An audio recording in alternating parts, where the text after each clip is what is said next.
Hello and welcome to the Clinical Update podcast, the podcast that brings you thought-provoking clinical education from MIMS Learning that you can fit into your busy life. I'm Rhiannon Ashman, Deputy Editor of MIMS Learning, and my guest today is Rachel Richardson, a pancreatic cancer specialist nurse at Pancreatic Cancer UK. Rachel has been nursing for over 20 years and in her previous NHS roles has supported and cared for palliative and end-of-life patients, enabling them to have end-of-life care in their preferred place.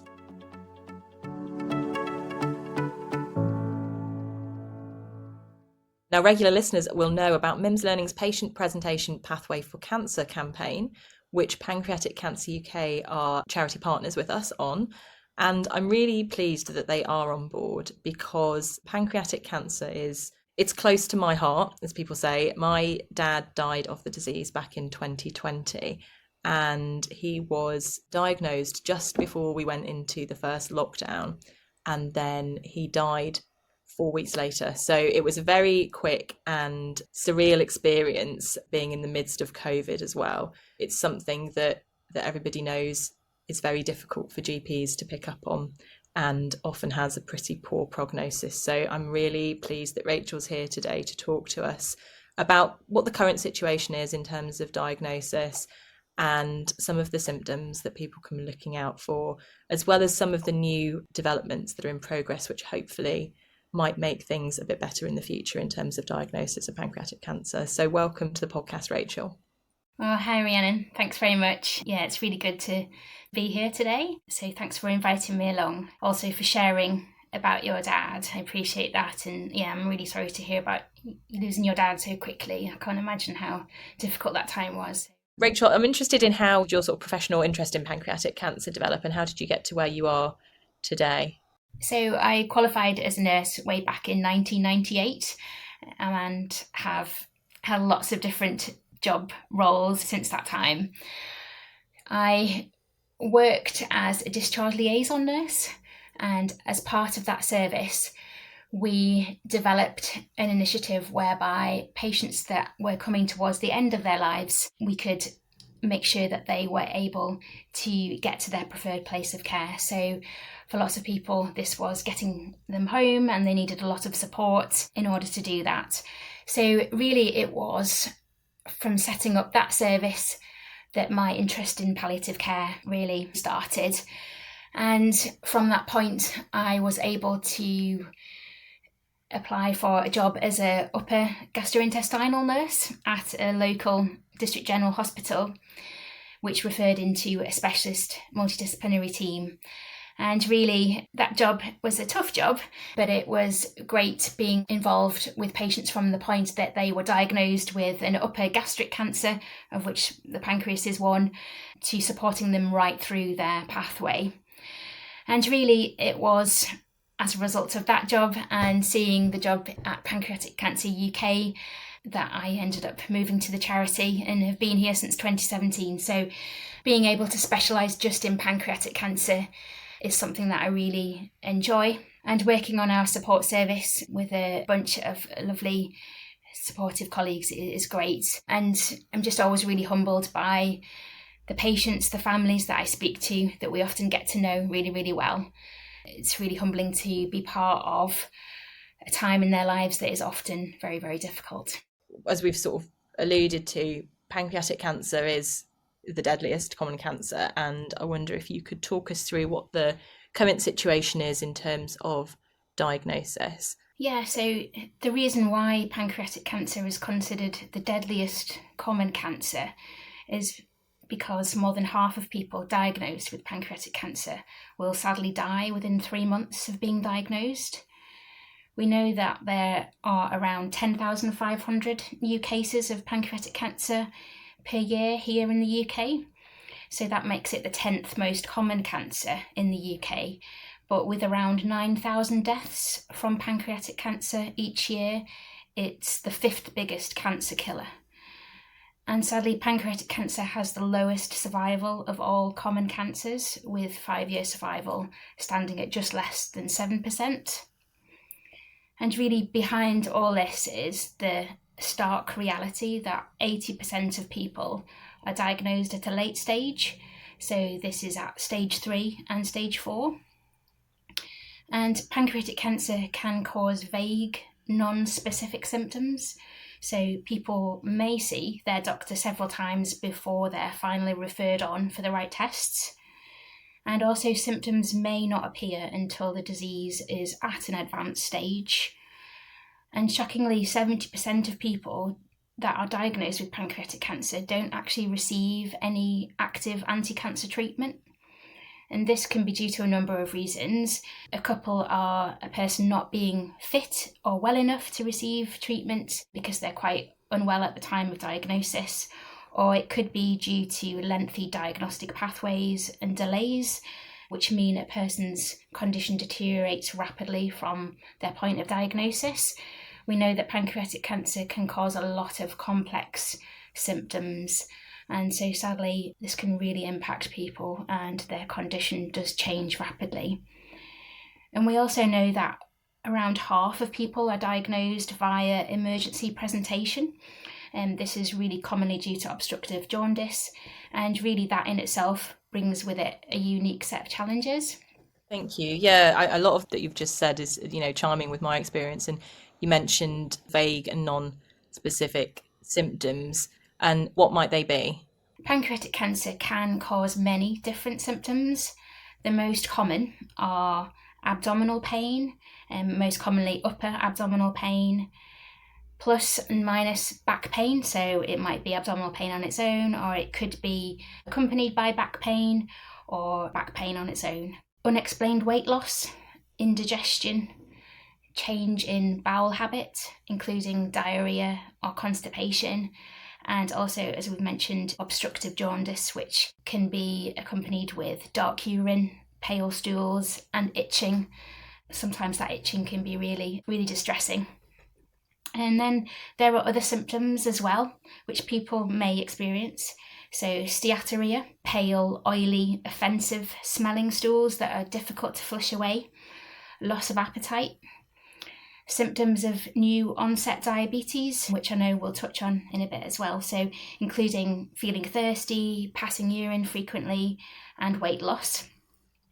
Fatigue is a common symptom also, or clots, so it could be a DVT or a pulmonary embolism. Also bloating or burping or flatulence, and also nausea and vomiting. NICE guidelines do recommend that if a patient is over 40 and they have jaundice, that they should be referred on a suspected cancer pathway for an appointment urgently within 2 weeks.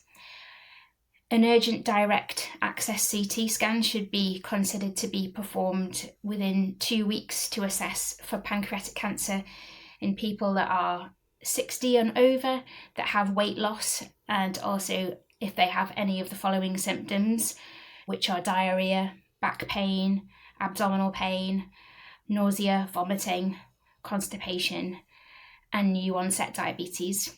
I think it is important to stress that what I've just said there, those signs and symptoms can be caused by more common things, or they can be caused by other health conditions. So things like pancreatitis, stomach ulcer, gallstones, irritable bowel syndrome, and also hepatitis. And those symptoms also can be signs of other cancers as well. So those sorts of symptoms, the fatigue, the abdominal pain, the back pain, perhaps the change in bowel habits, what would prompt primary care to think that this could be something serious? Would it be the constellation of symptoms? Would it be the persistence of symptoms? Would it be that they were getting worse over time? It's a difficult question to answer, really, that. I guess often these symptoms can be intermittent at first. So usually we would say if somebody's experiencing these symptoms for 2 weeks or more, then they should see their GP. And it might be that they start off with, taking a thorough history and also looking at things like if there are any known risk factors, but they may start off doing some very basic tests initially. But yes, usually if those symptoms are persistent and it's quite a change in somebody, listening to their background and things. In my experience, my dad had had a lot of those vague symptoms, I think, for quite a long time, and then became suddenly very unwell. And then, as you've described, deteriorated obviously very rapidly after he was diagnosed. But You said also that quite a high proportion of people with pancreatic cancer don't receive any anti-cancer treatment and that there are a few reasons for that. Could we talk about that a little bit more, about the reasons why that might be the case? Often people are diagnosed at a late stage, so most commonly locally advanced pancreatic cancer or stage 4 metastatic pancreatic cancer. So their disease may be at such a stage whereby they are either not well enough to receive anti-cancer treatment, or perhaps sometimes somebody's diagnosed, but then time goes on and they become quite unwell. So sometimes patients will be too frail even to have a biopsy, or their condition will have changed rapidly from that point of seeing their GP to the point of getting those further tests. So just those things can take quite some time. So often we see patients are really struggling. So one of the really difficult things that people can struggle with is losing weight, loss of appetite, having an awful lot of digestive difficulties. That means somebody is just not able to eat food. So they really struggle with that, and their condition can really deteriorate as a result of malnutrition. That's just one aspect. People can also have a lot of pain, so it just affects them massively. Often a patient's condition can change rapidly from the point of diagnosis, really meaning that they're just not well enough when it finally comes to perhaps if they have had a biopsy, but then by the time they get through the pathway, be discussed at their multidisciplinary team meeting, be referred to an oncologist, see an oncologist, by that point they may well not be considered well enough, or perhaps the team looking after the patient don't feel it's in their best interests to undergo chemotherapy. Or for some people, it's really important that they live as well as they can, and perhaps the thought of going through chemotherapy with perhaps potentially not having it make a huge impact on their disease really impacts someone's decision making as well. I'm interested as well, you talked about obviously in the history taking the risk factors. What are the risk factors for pancreatic cancer? There is strong evidence that risk factors for pancreatic cancer are age. So in the UK, 77% of people diagnosed with pancreatic cancer are over the age of 65. So we know that risk increases with age. But we are seeing cases among young people rise.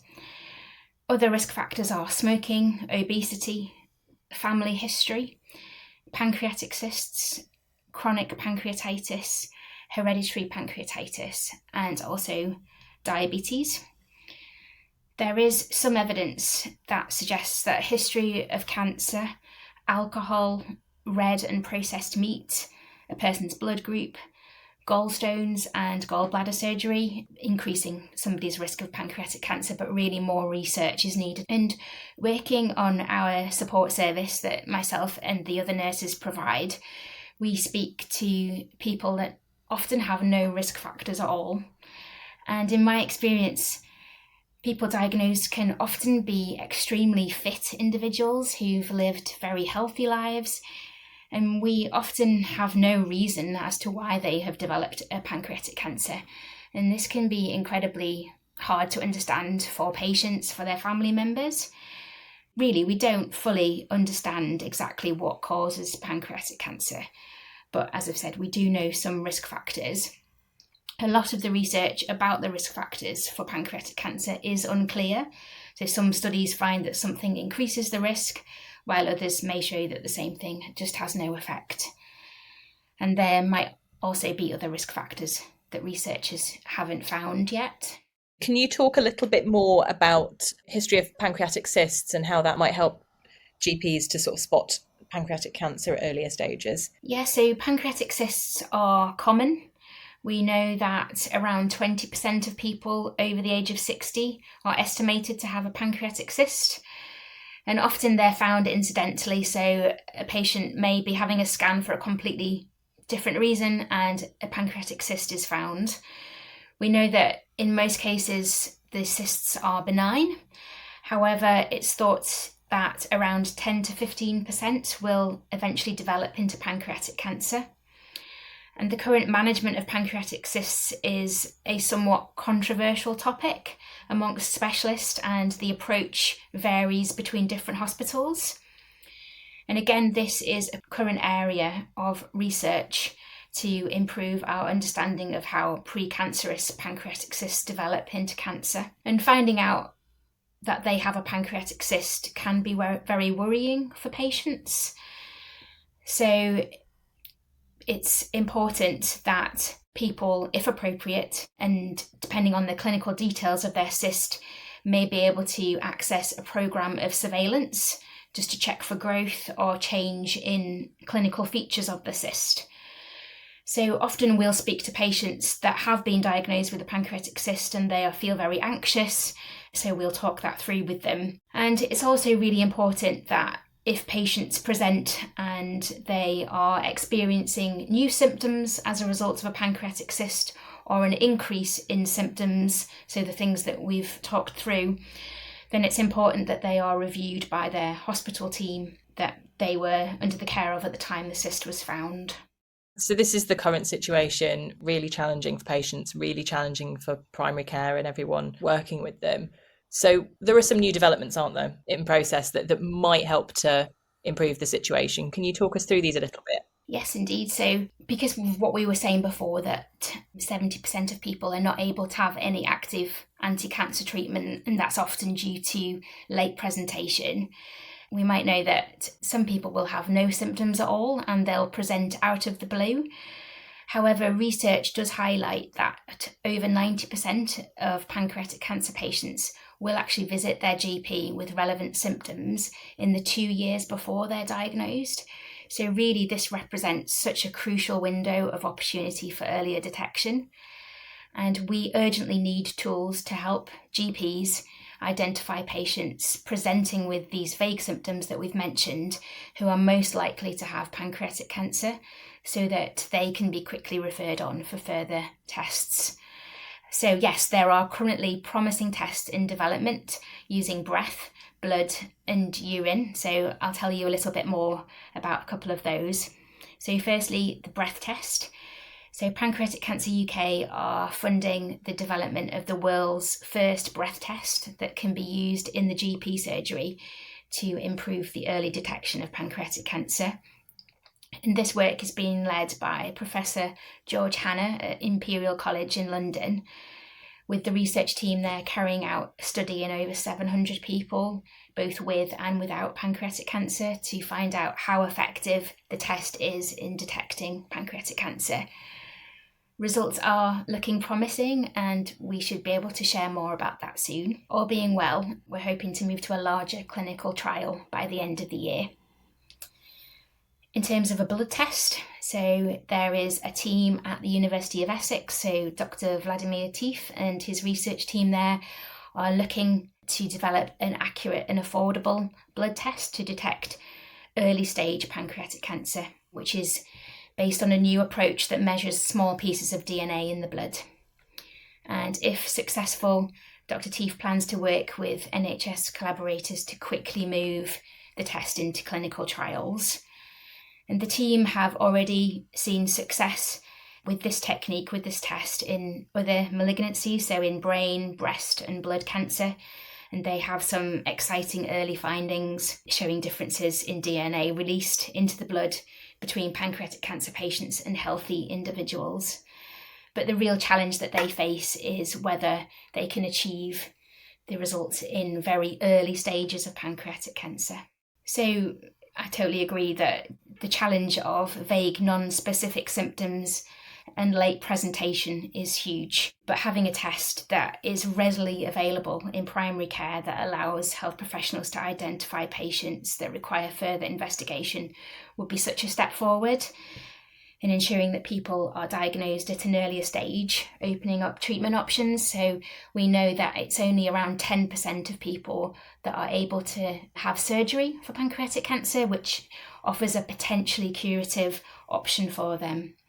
But ultimately, if we were able to diagnose earlier, we would hope that this would give patients more time with their families, their loved ones. Yeah, that sounds really fascinating. I was thinking this morning about the prostate cancer screening committee. Is there any potential in future that pancreatic cancer could be something that could be screened for in the same way that we have national screening for breast and cervical? That's again something that we are looking into. So we don't have that universal screening tool. There are some screening programs for people that are identified as having a higher risk of pancreatic cancer, but being able to offer a simple test as part of screening, we don't have that. So somebody would need to have more invasive tests as part of that screening program. Having a simple breath test, for instance, would be such a game changer. That's different in the sense that potentially going to offer that to people that present to their GP with these vague symptoms. So that's different to screening. But there is some targeted screening already available. That's right. So if we think back to those risk factors for pancreatic cancer, so we mentioned family history. So pancreatic cancers do sometimes run in families. So this accounts for around 1 in 10 cases of pancreatic cancer. So the vast majority of pancreatic cancers don't travel in families. But for people that do have a higher risk due to family history, it includes families with more than one first-degree relative on the same side of the family. So a mum, a dad, brother, sister. And also families that have a rare genetic condition, and also at least one family member with pancreatic cancer. So as a health professional, you can refer patients and relatives who may have an inherited risk of pancreatic cancer to a national study, which is called EuroPac. And based on criteria, they may be able to receive regular monitoring that could potentially ultimately save their life. Also, patients can check their eligibility and self-refer to that study. So we have launched last year a simple online family history checker, which was created by Pancreatic Cancer UK and supported by NHS England. And patients can answer 3 quick questions and find out if they're eligible for the EuroPac study and potentially go on to receive regular monitoring. And also, patients can be referred to EuroPac that have a diagnosis of hereditary pancreatitis. So again, that is a risk factor for pancreatic cancer. Or if a patient is known to carry a mutation in a gene known to cause hereditary pancreatitis. Also, just to expand a bit more on the other risk factors that we mentioned, or some of them, we mentioned diabetes. Diabetes is a known risk factor for developing pancreatic cancer. And conversely, pancreatic cancer can also lead to diabetes. 1 in 4 people diagnosed with pancreatic cancer have a previous diagnosis of diabetes. Nearly 1 in 100 people with a new-onset diabetes diagnosis are diagnosed with pancreatic cancer within 3 years of their diabetes diagnosis. Is that across the board, people over a certain age diagnosed with new onset diabetes? Probably risks are higher in somebody that's over the age of 60, but my understanding is that that would still be across the board, those statistics. So diabetes resulting from pancreatic disease is called type 3C diabetes, but it's not always identified as type 3C diabetes. It's frequently diagnosed as type 2 diabetes.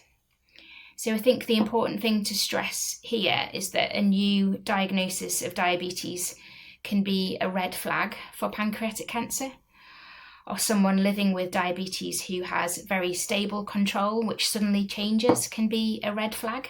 Guidelines highlight that if someone is over the age of 60 or 55 in Scotland, has unintentional weight loss and then has a diagnosis of diabetes, they should be referred on for a CT scan. And so, as I mentioned, there is a subtype of diabetes called type 3C diabetes, and we know that over 40% of people with pancreatic cancer are also diagnosed with diabetes. And we don't know why or how this happens, but really understanding that link between diabetes and pancreatic cancer could hold a vital key to earlier diagnosis. And there is currently no way for doctors to distinguish type 3C diabetes from the more common type 2 diabetes. But again, we have some exciting work happening with the team at the University of Liverpool under Etienne Costello, who are working to identify biological markers in the blood that could help to identify type 3C diabetes. And we're also now funding Dr. Lucy Oldfield to take this work to the next stage and develop a blood test that could be used by GPs to quickly identify type 3C diabetes in patients with a new diagnosis of diabetes, so that they can be quickly referred for further tests to check if they've got pancreatic cancer. We're really pleased to have been working with NHS England in a case finding pilot, which will involve hundreds of GP practices across England. And the aim is to test whether routine searches of GP records to proactively identify people with a combination of risk factors, so a recent diagnosis of diabetes, if they're over the age of 60 and have lost weight, can be referred potentially for further tests such as a CT scan. Thank you, Rachel. If anyone's interested in more information on type 3C diabetes, my colleague Dawn recorded a podcast interview with Dr. Patrick Holmes on this back in June, so you can go back through our podcasts and have a look for that. So it's great to hear about the new developments and the possibility of perhaps being able to be more proactive in identifying people who are at higher risk. And it sounds like that really is the key to improving early diagnosis in this case, because clearly with the symptoms that present at the moment, primary care are quite limited in what can be done. What would be the key take-home points, do you think, for GPs from this discussion? Is there anything that people could be doing differently in their practice? Is it a case of just having a slightly higher index of suspicion? What would you say? We appreciate that it can be incredibly difficult for GPs to spot early signs of pancreatic cancer, or even not even early signs of pancreatic cancer, signs that someone will present with, because, as we've mentioned, they can be caused by a number of things. It's important that GPs are aware of what the risk factors are and know the symptoms. And I guess taking that accurate clinical history and thinking about that person in front of them, perhaps it's somebody that doesn't have those obvious risk factors. Are they people that have been to the GP before? Or are they presenting for the first time in a long time? And yeah, I guess thinking about diabetes as well, as we've mentioned. So it's important to think about that. We do know that that is often a red flag that is missed. So I think it's really important to be focusing on that as well. We're really excited about the tests that hopefully will be available soon in clinical practice that will ultimately bring about earlier diagnosis and make things much easier for people in primary care. Just to highlight again, do please take a look at the resources on our website. So there is a section for health professionals there. We have a lot of online courses. I know we haven't touched on symptom management or anything like that, but there are lots of ways that you can support patients as well after diagnosis. Lots of educational events or past events that you can watch back. And also, there's information for patients there, for families. We have a support line, and we would welcome calls from health professionals. We often speak to GPs who've perhaps got a query and want to talk things through further. So we would be really happy to chat to you more if that would be helpful. Thank you very much, Rachel. Thank you so much for joining us. No problem. Thanks again to Rachel for joining me today, and thank you to you for listening. Don't forget that you can claim CPD certificates for listening to these podcasts, and there are many more available. So to get your certificate, along with links to the resources that Rachel's mentioned, just go to our website at mimslearning.co.uk. You've been listening to the MIMS Learning Clinical Update podcast, produced by Jude Owen, and we hope you'll join us again next week when we'll be back in the studio with Dawn and Pat.